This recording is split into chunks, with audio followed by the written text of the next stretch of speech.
Hey class, today I'm going to be going over risk management.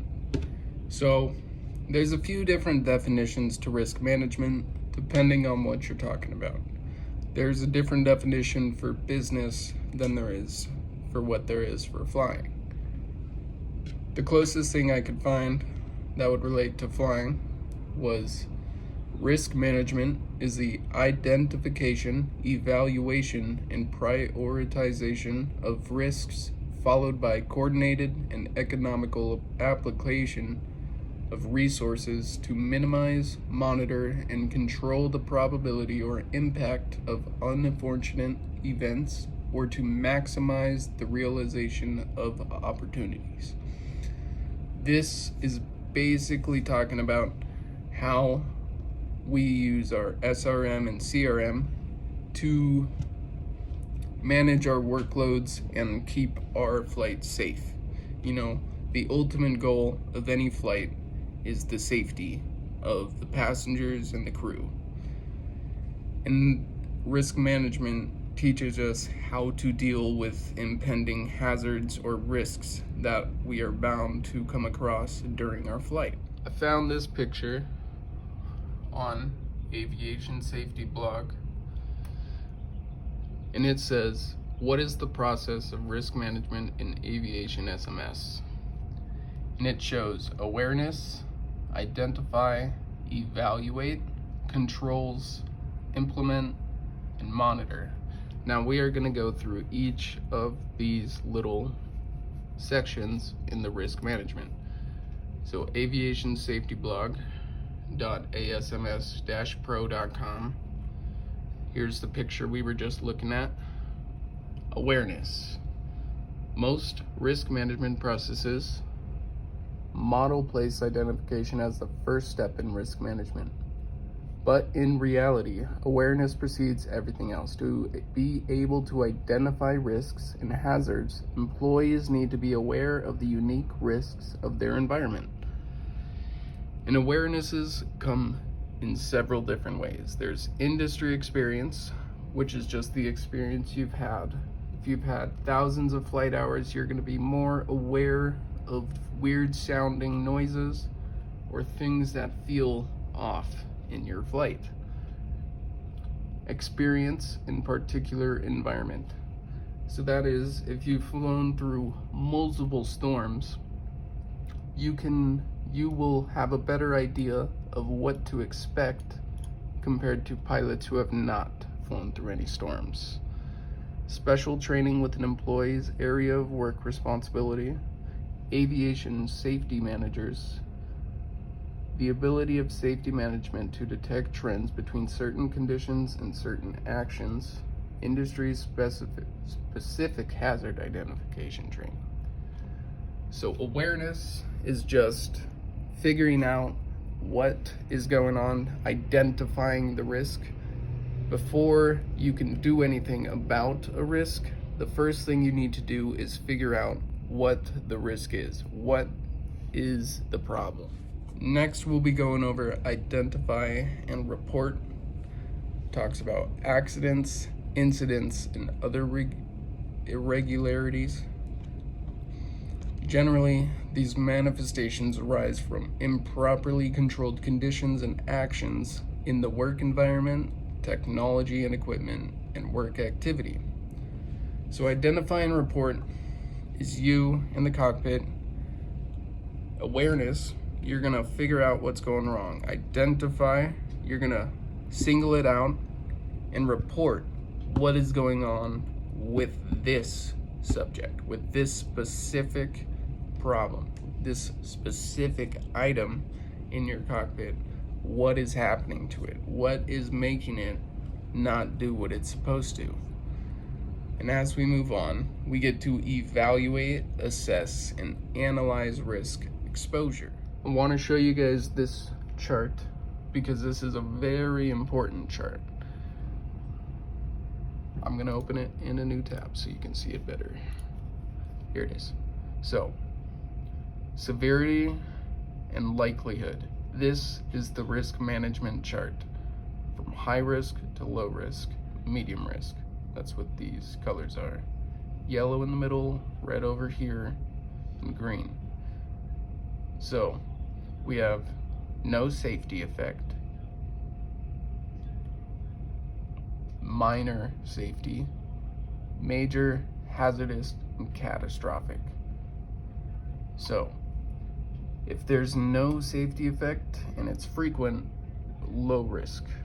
If it's a minor safety effect and it's frequent, medium risk. And then it goes down as the less likelihood. So the bottom is extremely improbable. It's very low risk for no safety effect, minor, major, and hazardous. Catastrophic is half medium risk, half high risk, because catastrophic is basically meaning the airplane is coming apart, but is extremely improbable. And so that is basically how this chart works. It's pretty self-explanatory, but I wanted to show it to you so you have an idea of what I'm talking about in the next view. So once you determine the risk and figure out what has gone wrong, the next thing you need to do is determine if further controls are needed. If you have gotten yourself into a stall, you have assessed the situation, you identified you are in a stall, and then you evaluate. You evaluated you're in the stall. It's not a very dangerous maneuver. It's quite common in training, at least. And then determine if further controls are needed. Are you already coming out of the stall, or do you need to recover by yourself? How you would recover from this stall: you'd push down on the nose to regain airflow over the wings, and then smoothly pull back on the yoke to establish a level attitude and climb back to your altitude. And that is the determine if further controls are needed. You need to figure out if there's something you need to do in the aircraft to fix the problem that has happened with you flying. And then you implement risk management actions. This is where you move the controls. You figure out, this is where you recover from the stall, or make your turn, or level out. This is the action of moving the controls. Next and final is the monitor and review. Did moving the controls fix the situation? Are you no longer in a stall? And then review is like, is there something I could have done better to fix the problem sooner or identify it sooner?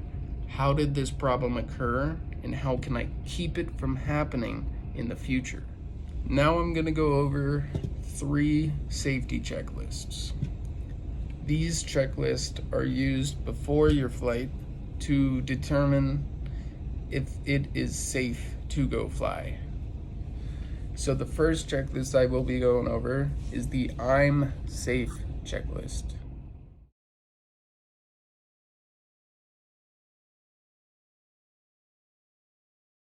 In the I'm safe checklist, the I stands for illness. Are you sick?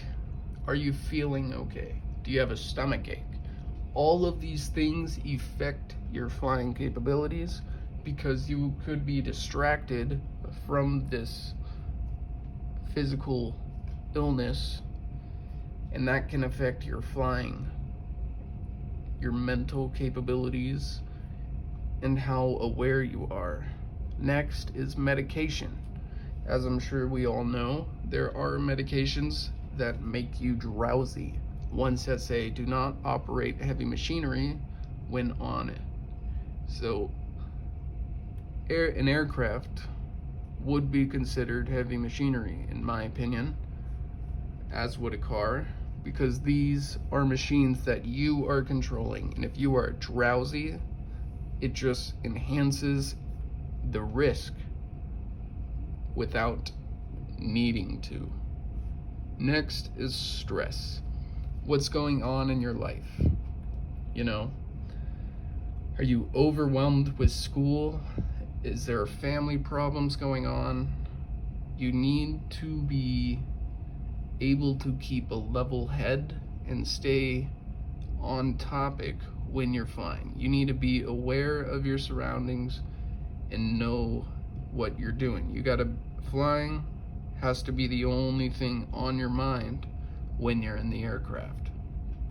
Next is alcohol.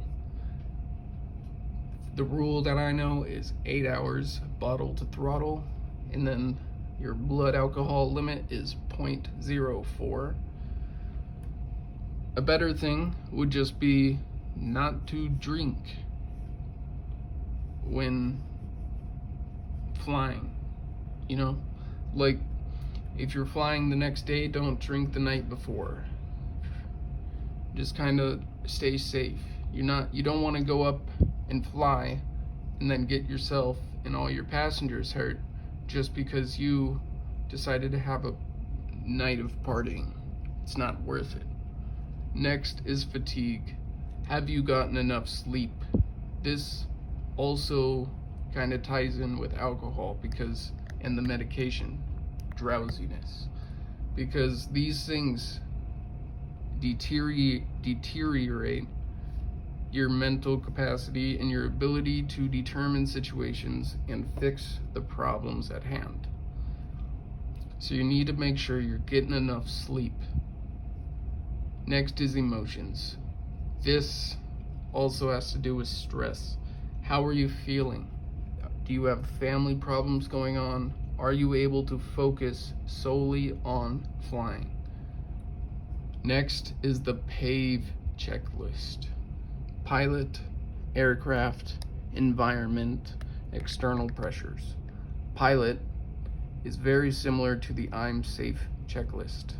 How are you doing? Are you capable to fly at this time? Next is the aircraft. You do your pre-flight and you make sure the aircraft is safe and ready to fly. Environment. That is the weather. Are you capable of flying in the weather surrounding you? Is it a storm? Is it clear out?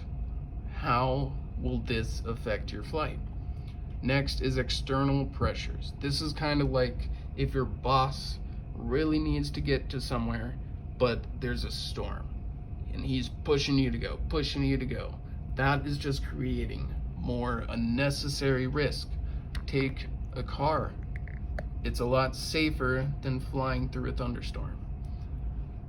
5P checklist. Plan, plane, pilot, passengers, programming. Plan. So this is your flight plan. Where are you going? You got to know your route, things that can happen during your route, the kind of weather you may experience or come across, any turbulence. Where are you going? What's the traffic there? What can you expect when you get there? Plane. This also has to do with the aircraft, your pre-flight. Is the plane capable of flying? Is it airworthy? If you go up in this plane, will it be able to make it to its destination? Pilot. This also brings up to the I'm safe checklist. How are you doing? Are you okay to fly? Are you capable of making this flight without causing any unnecessary risk? Passengers. How are your passengers? Do they know what to do in an emergency situation? Do not let them push you to fly if you do not feel comfortable. You are the final authority in any flight. You need to make sure you are ready, because if anything goes wrong, it's you who's at fault. Programming. This is like the aircraft systems. Do you have the capabilities to fly where you want to go? Are you a G1000? Are you round dials? Are you flying through clouds or not?